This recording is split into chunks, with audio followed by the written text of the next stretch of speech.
né? A gente vê muito lá no leste europeu agora, a gente vê também lá na Síria, a questão do Líbano também, Estados Unidos com Cuba, que é uma questão não resolvida aí há décadas. Mas a gente tem também o que se preocupar aqui perto da gente. Mas vamos lá. O que está acontecendo no mundo e depois a gente fala do Brasil? Tá. A gente está realmente perto de algo maior, de uma grande guerra, ou os conflitos são imprevisíveis, você acha? Tá. Algo que eu sempre comparo, na verdade, é em relação à Segunda Guerra Mundial. Segunda Guerra Mundial, a gente tinha ali a figura... Acho que é meio problemático, né, falar desses caras aqui. Do bigodinho. Exatamente. Pode uma restrição aí gratuita pra o vocês. famoso bigodinho lá. O bigodinho, antes de começar a Segunda Guerra Mundial, ele falava o seguinte, olha... Aliás, eu assisti um filme essa semana muito bom sobre a Segunda Guerra, de um enfoque que eu nunca tinha visto, cara, da redenção. Fala sobre o papel da igreja, dos caras que se levantaram contra o nazismo lá. Eu não sabia que tinha esse movimento dentro da Alemanha, né? Sim, pessoal que se revoltou, inclusive tentou assassinar o bigodinho, hein? Sim, Teria um plano de... Esse que é o problema, né? A gente acaba tendo uma visão ali muito unilateral da história. Até a narrativa que existe, o discurso que existe, que a Alemanha ela se preparou para a Segunda Guerra Mundial porque ela tinha sido humilhada quando acabou a primeira, isso daí, na verdade, é só uma Sério? narrativa. Sempre escutei isso. Exatamente, é bastante parcial, porque seria, na verdade, a visão germânica, né? Então, que eles não teriam necessariamente passado por toda essa humilhação. Mas o bigodinho ali, antes de começar a Segunda Guerra Mundial, ele se baseava numa visão geopolítica de um cara chamado Ratzel. Então, o Ratzel ele falava ali que os países, geopoliticamente, eles precisavam se expandir. Então, os países, eles têm ali uma organicidade, eles têm uma vitalidade que eles não podem simplesmente aceitar como eles são exatamente. Um exemplo até a minha terra lá, São Luís do Maranhão. São Luís é a única cidade, que é capital do Brasil, fundada por franceses. Então, os franceses, eles tiveram uma aventura ali no Rio de Janeiro durante o tempo, foram expulsos pelos portugueses, depois eles vão e fundam a cidade de São Luís. Então, a galera lá até fica viajando um pouco. Pô, era para ter deixado os franceses, porque a gente estaria falando o francês e tal, o que é algo meio... Não sei se o futuro do Maranhão seria melhor, né? Apesar de ser difícil, porque o Maranhão também é o estado mais pobre do Brasil. Mas por que talvez fosse... É o estado mais pobre do Brasil. É o mais pobre do Brasil. PIB per capita, a renda lá... É onde tem proporcionalmente também a população que mais recebe Bolsa Família. Lá a população que recebe Bolsa Família é bem maior que a população com CLT. Putz. Enfim, é um dos 13, na verdade. Tem 13 estados nessa situação e o Maranhão é o mais dependente disso. Mas se a gente for comparar também com a Guiana Francesa, que é o seguinte, os franceses eles foram expulsos do Rio de Janeiro, era a França Antártica que eles fizeram, né? Fundaram e foram expulsos, depois eles foram para o Maranhão, a França equinocial, e de lá eles foram expulsos e não desistiram desse plano deles de ter um pedaço de terra aqui no Brasil, na América, né, que foi a Guiana Francesa. E a Guiana Francesa também não é lá essas coisas, apesar de ser território francês, 1/3 da população de lá é de brasileiros, e a gente não vê assim grandes movimentos migratórios para lá, porque não é tão atrativo assim, apesar de fazer parte da União Europeia, de o euro ser a moeda de lá, enfim, de ser território efetivamente francês, mas não tem isso, né? E o Brasil, nessa época, se a gente for lembrar ali, as capitanias hereditárias eram uma faixinha de terra apenas. Só que, com o passar do tempo, por causa de vários fatores, inclusive a União Ibérica que teve entre Portugal e Espanha, esse território ele foi se expandindo. Isso daí... na visão de Ratzel, por exemplo, seria esse espaço vital brasileiro que foi construído com o passar dos séculos, tá? Tanto é que o Brasil vai ser vai ser descoberto em 1500, e São Luís, por exemplo, não tinha povoamento praticamente nenhum. Isso daí os franceses chegam em 1612, ou seja, mais de 100 anos, que os portugueses já tinham chegado aqui e não tinha ninguém lá. Os alemães, eles tinham essa ideia, né? O Hitler...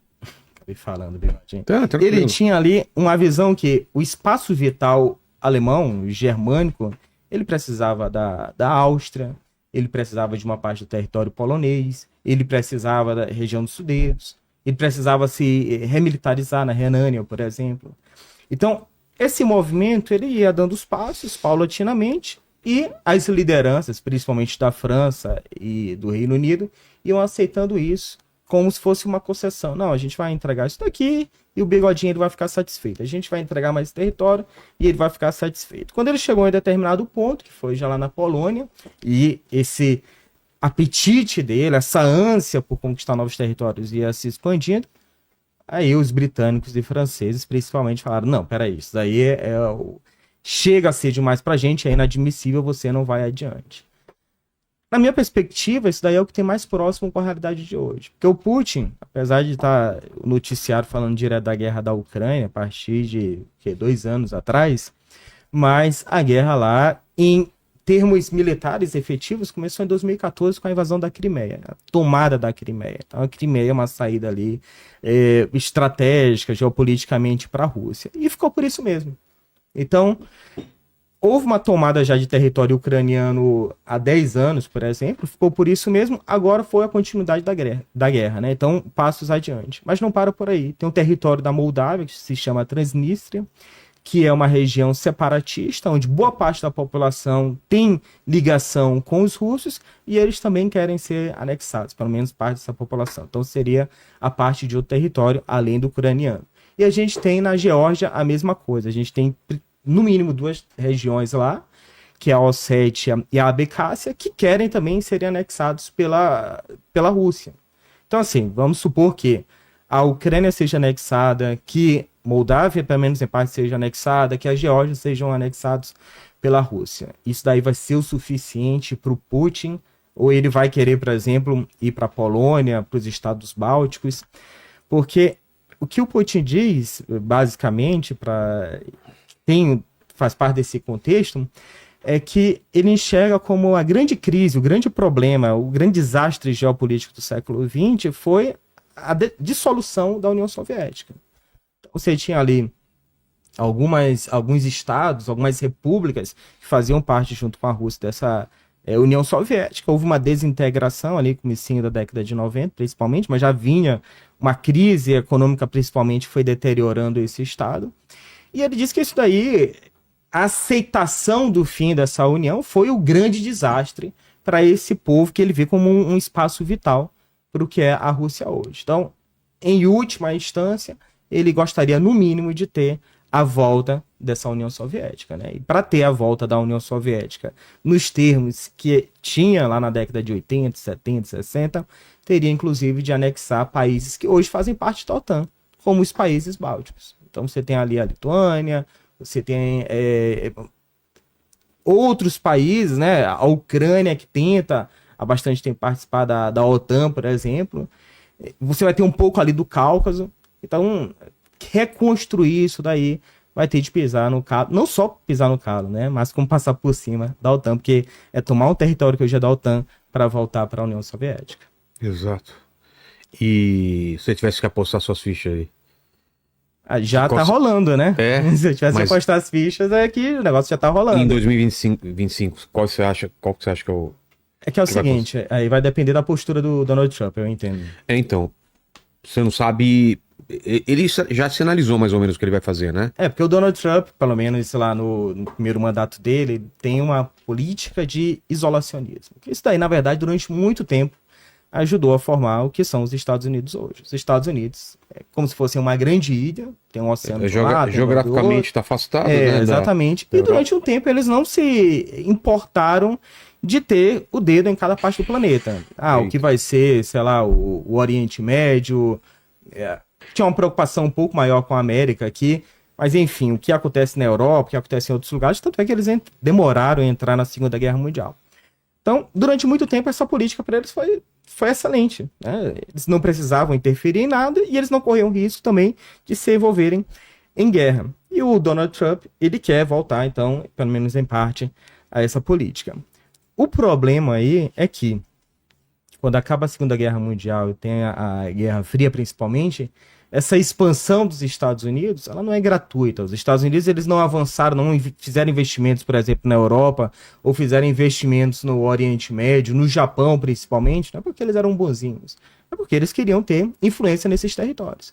Então, o movimento que o Donald Trump ele pretende fazer, aparentemente, que é o American First, o MAGA, seria se isolar, só que não existe o vácuo de poder, né? Se os Estados Unidos saem, por exemplo, da OTAN, se eles saem da ONU, se eles forem sair dos organismos internacionais multilaterais que os Estados Unidos desenharam lá atrás, o que vai acontecer? Vai ser ocupado por alguém. E quem vai ser esse alguém vai ser a China.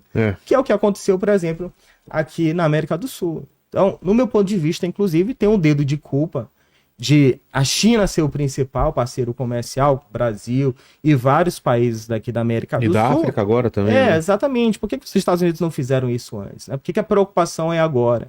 E o que os Estados Unidos têm a oferecer em troca, sei lá, de uma parceria maior? Então não seria apenas o Brasil, eu vou fechar aqui as portas para a China, o que eu acho que precisa ter uma política mais rígida, mas precisa saber também o que os Estados Unidos têm a oferecer.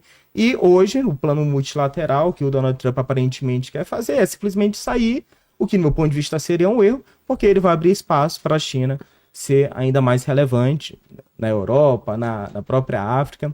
E o que acontece lá na Ucrânia é o seguinte: a Ucrânia, década de 90, começo da década de 90, abriu mão de suas armas nucleares para devolver para a Rússia. O controle das armas nucleares nunca ficaram com a Ucrânia. Isso daí também é importante dizer. Então, a Ucrânia ela não tinha ali totalmente o controle daquelas armas. Mas ainda assim, poderiam ser usadas como armas nucleares sujas. Ainda assim, a Ucrânia devolveu essas armas e abriu mão acreditando que haveria um apoio do Ocidente. Se ela fosse atacada, o Ocidente se comprometeria a protegê-la, porque ela contribuiu para um planeta mais estável, né? Quanto menos gente com bomba nuclear, mais estável o planeta é. Então ela abriu mão disso daí e esse apoio não veio, ou aparentemente ele não vai vir para o futuro. Qual é a sinalização que isso faz, por exemplo, para o Japão, que nunca desenvolveu uma arma nuclear, ou para a Coreia do Sul, é que eles precisam também desenvolver armas nucleares. Né? Então, cria-se uma instabilidade gigantesca se essa política de isolamento do Donald Trump ela for adiante.